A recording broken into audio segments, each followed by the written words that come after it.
Hey, what is going on YouTube? Aaron here. We are back, ladies and gentlemen. Today, we're going to be going over Destroyer Tactics. A lot of you commented on my video yesterday talking about how you liked hearing the different strategies and things like that. And here we can see the number one strategy taken by most of my DD teammates. That is being AFK. No, I'm just kidding. But it seems like it's always Destroyer players, isn't it, who are AFK. But anyway, here we are back, and we are in the small end. And guys, I was actually really excited for the small end to come to Tier 8. And I know a lot of my games have been higher tier, Tier 8s especially. I'm just having the most fun in Tier 8 at this point in time. But we will be getting some lower tier games, especially in Destroyers, maybe even in some battleships and some cruisers as well.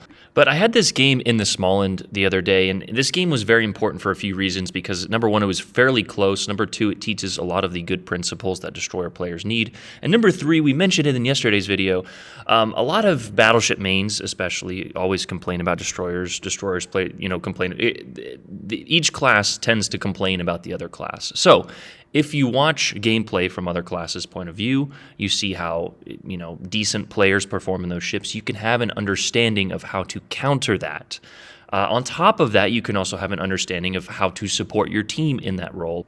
All right, guys, enough of me blabbering. Let's get into the strategy portion of this game. We spawned on the left here on the east side in front of the B cap, so that is the cap we're going to play.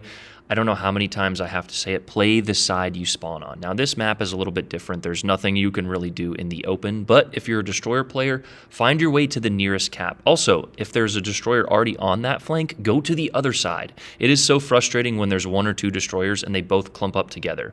You're removing spots, you're removing torp angles, etc. But anyway, we were working our way into this cap until we spotted that Albemarle, so we went ahead and engaged in a defensive position here. Why? Because the Albemarle is a radar cruiser. On top of that, we already have this cap. We just got our first solo cap, as well as spotting at least 3 of these ships more for our team.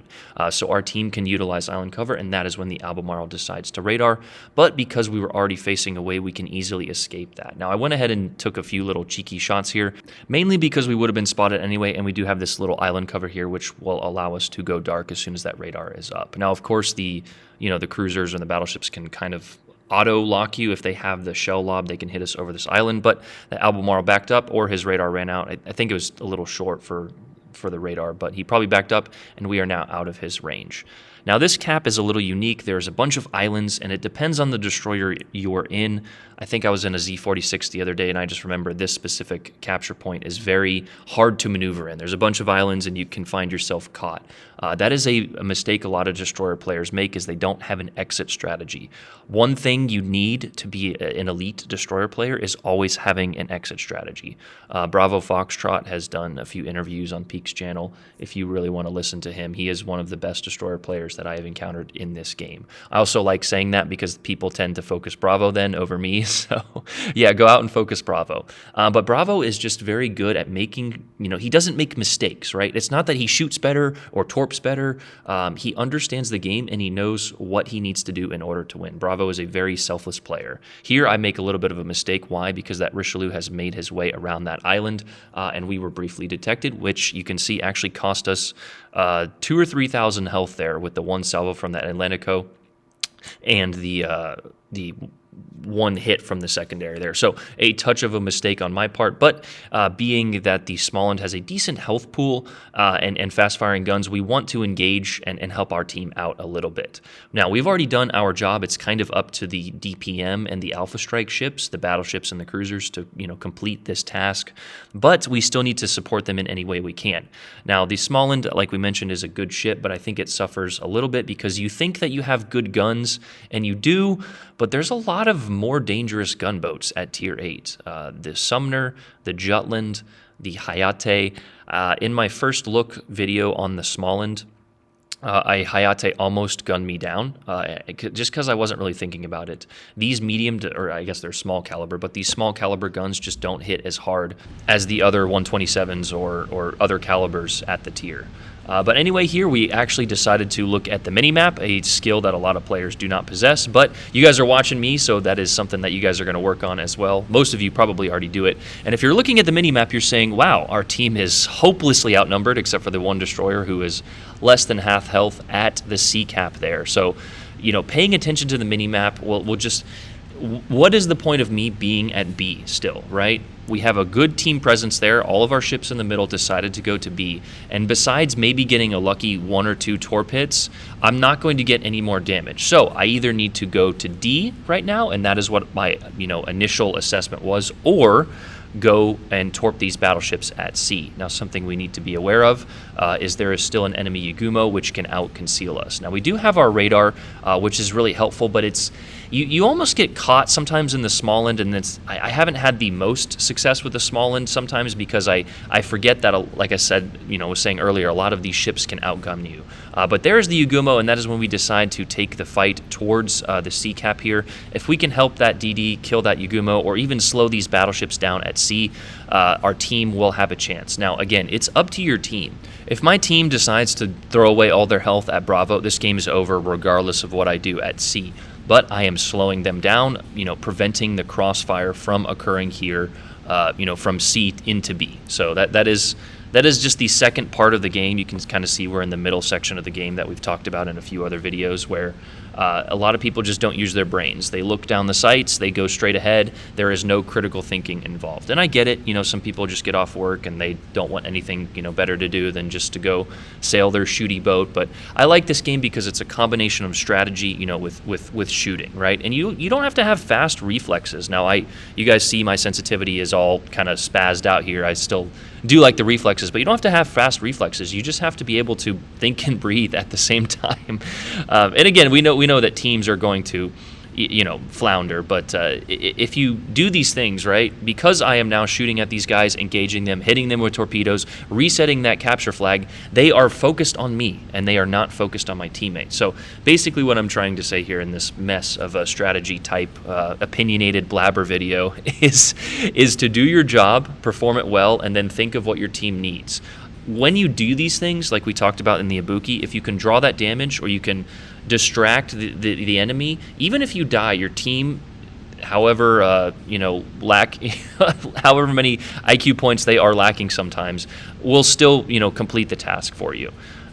But the results kind of speak for themselves in XP and win rate, so use whatever strategy you guys would like, but here's one for a destroyer. Now, here's something I mentioned on stream. You can kind of see that twist and track is ticking a little bit to the right. Now, I wanted to make this point, I did make this point on stream, but I want to make it here. As soon as we go around this island corner, and what we're doing is we're controlling this engagement, right? This Yugumo decided to go around this way, and you can see that the twist and track now is almost fully to my right.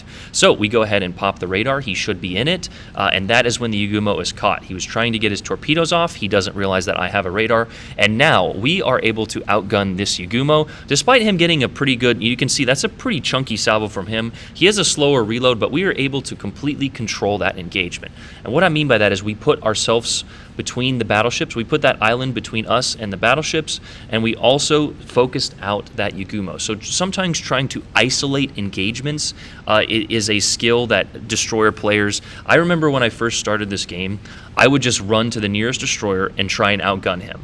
And that's just a terrible strategy. And you see some destroyer players do it and then try to torp them. They don't even shoot their guns. But trying to, isolate engagements and put yourself in a spot where you can't get shot, but your team can shoot them. Now, again, it's very difficult to do, and this is kind of top of the list for being an elite destroyer player, but just something for you guys to think about. Also something as cruiser players you guys need to look at. Okay, is my destroyer going out of the way to get killed? Do I need to support him? And this is why I always say, make sure you guys shoot at destroyers when you see them. There is nothing, and I mean nothing, more frustrating than when a battleship main just sits there, doesn't shoot at destroyers, and then complains about him getting torped. Well, be part of the solution, not part of the problem.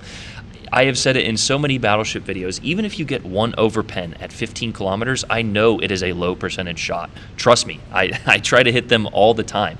Even if you get one overpen, that is approximately 1,000 less health that destroyer will have.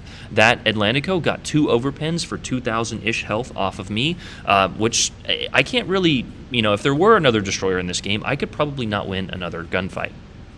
Also, something to keep in mind, we kind of put ourselves in between these islands here. We're going to get some sneaky torpedoes off on this Awami, and we had the Amagi on a damage con, but unfortunately we were not able to get the permanent fire. So that is part of the strengths of this small one, trying to get those permanent fires with your fast torpedoes.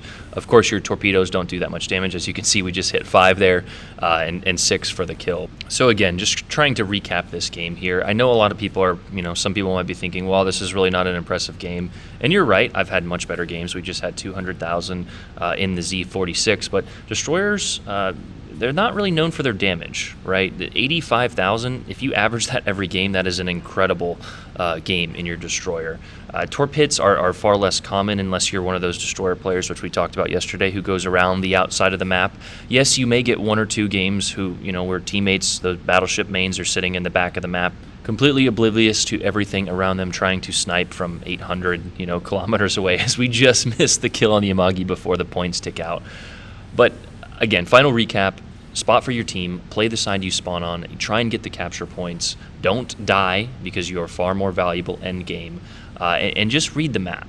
See what your team needs, be a team player. Don't be that destroyer player that goes around the back, gets a dev strike on a carrier, gets somewhat of a half-decent XP score, and then blames the rest of their team. It's like, well, no, you let the destroyers get into position, you didn't get the caps, etc.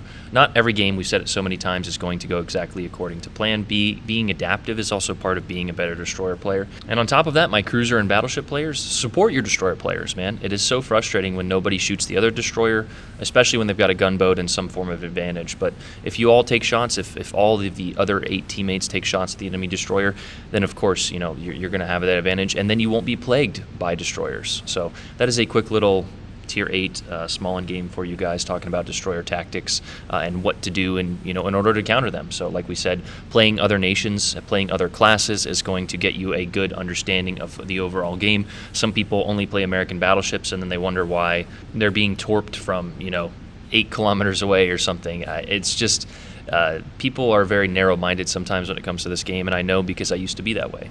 But anyway, guys, that is the video. I hope you learned something from this video. Let me know if you did in the comments down below. Let me know if you're going to be shooting destroyers or playing destroyers now in the correct fashion. But that's the video. Love you guys. Have a great day. I'm out. Peace.